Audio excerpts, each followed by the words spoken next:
over the years, I've been asked a couple times about our truck setups. Now this is Bessie. She's my 2021 Dodge Ram 5500 turbo diesel. It's a Cummins.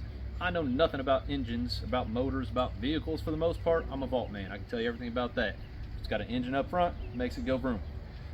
We buy these trucks plain with no bed on them whatsoever, and we ship them to Sioux Falls, South Dakota, where SBI Manufacturing produces our truck beds for us. They do a bunch of different agricultural products. They do custom machining, custom welding, custom manufacturing. They're a great company, and that's who we get our beds from. That's for as long as I've been here, so for over 10 years now. We ship our trucks down there, they make the beds, and then a local Wilbur area puts the beds on the trucks for us, and then we go pick them up. So I've had this one for about 4 years now, and I've got 150,000 miles on it or so it's about time for an upgrade for me. About every other year we buy a new truck, that way our trucks don't get too aged. We have trucks that are as old as the 1990s that we still use, but those stay more local. That's our dump truck. For these trucks, they travel a long distance, we put a lot of miles on them, so that's why we switched over back in 2017 to the Dodge Ram diesels. Now we may be switching back soon. We've had some issues when it comes to the exhaust systems. Mine only had about 50,000 miles on it, and I blew up the turbo, blew up the injectors, and a bunch of other terminology that I don't understand, but that was under warranty. That wasn't really the truck's fault. I mean, you can say whatever, it had some issues with it early on. But I think with the cost of DEF fluid and with the cost of getting these maintenanced, we don't have somebody in-house anymore that does our oil changes and whatnot, so I think we're gonna switch back to either F550s, maybe switch over to a 450, maybe switch over to GMC, try a Chevy. We're not 100% sure yet, but we have had some issues with the Dodges. But I love this truck, so if it's mine for a long time, I don't mind one bit. It's really nice, and it's one of the few that we have with air conditioning. But let's go over to the real reason I wanted to make the video, is the custom bed on the back. So these trucks are built and manufactured specifically for the equipment that we use. It is like a standard where all the different vault companies will buy a bed almost identical to this one. They have a few different options where you can have 2 full sets of equipment in a truck if that's the type of bed you want. For us, we just do 1 service per truck, and it has specialized compartments that fit everything just perfectly. In my front compartment here, I keep my lowering device on the top shelf. It's the perfect length. It collapses and fits right in there. I keep my safety bars, 1-man bar, and guide bars on that top shelf as well. At the bottom, we keep our Wilbur Way feet and our cables. And then up here, I have my odds and ends, my rags for cleaning, Windex, a handful of tools, some touch-up paints, and my broom stays up top. As well, of course, you gotta have the WD-40. So that's the first compartment. The rear compartment, we have a shelf up here specifically made to fit our lid carriers up top. On the middle shelf is where most of our guys keep our wood boards that support the weight of the vault. We use these to level out the platform. On the bottom shelf, we have all of our stakes. These are T-stakes for walls and for ropes. And then we have the carpet stakes on this side.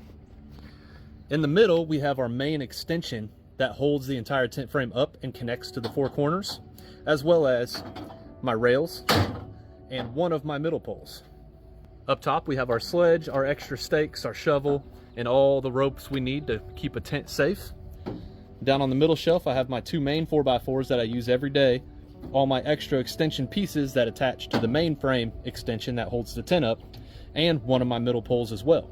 Now this bottom shelf fits your entire tent on a normal setup, but since we use a 6-pole 15 by 20 foot tent, there's not quite enough room at the bottom shelf to fit our 2 middle poles as well. So the middle poles I put on the middle shelf. I always know where they're at, they're easy to get to, and our 4 corners go on the bottom. So this is our main tent area for all of our poles here, as well as our carriers and rails and all of our blocks, stakes, ropes, odds and ends up here as well. Now in the very back is our longest compartment. In this compartment, I have my extension, which is the 8-foot flat top extension. The 2 poles for it go back here, as well as the support beams that go above that extension to keep it level if any water gets into it, and all my main boards. So all my aluminums, all my wood boards, everything I need to set the vault. Another question I've been asked a lot is, why do I use wood boards on one side, aluminums on the other side, and aluminums in the middle? Well, that's what I have available. The wood boards that I have, I use 3 on the back side. It creates a nice platform where the carpets sit level and flush. I don't technically have to have 3 back there. I could just put 1 and put the carpet over it, but it wouldn't look as nice. And if I'm using the buggy, I need 2 wood boards back there. So every one of our trucks is outfitted right now, which means we're short on aluminums because a lot of times some of the trucks aren't getting used and those aluminums can be shared between the other trucks. For me, I'd rather have 2 aluminums on the front family side for everybody to walk on so they're nice and sturdy, 2 aluminums for the middle that you have to support the weight of the vault when you set it down, and 2 aluminums, 3 aluminums on the back side to make a nice level looking platform. But right now this is all the aluminums I have access to, so I use the wood boards on the back side, and I use them on the back so that no one steps on them. If you do, they're a lot springier. They're not going to break or anything. They're 2 inches thick. No one's going through one of these, but it is safer to walk on the aluminums. They don't have as much give.